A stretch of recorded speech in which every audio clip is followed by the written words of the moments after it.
রাধারানীর নানির বাড়ি, মামার বাড়ি।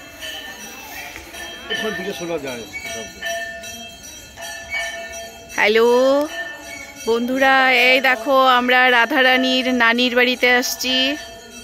এটা হচ্ছে রাধারানীর নানির বাড়ি।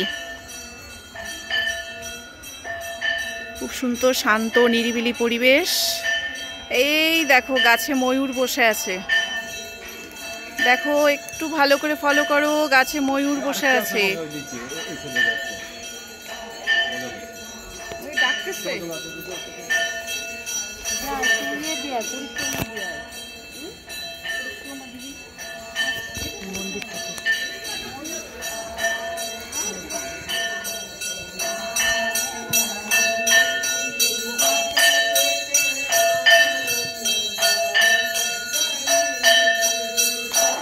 এই যে আরেকজন ভক্ত,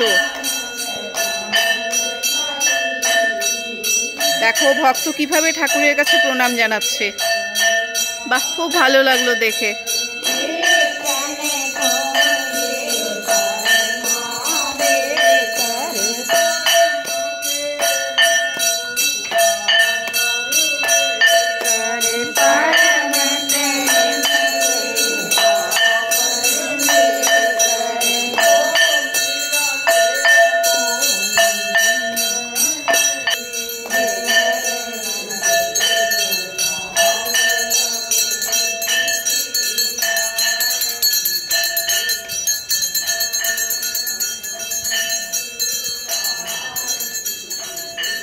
সবাই ময়ূর দেখতে চলে গেছে ওখানে, বিশাল বড় একটা খুব সুন্দর ময়ূর, অনেক ময়ূর পুচ্ছ আছে।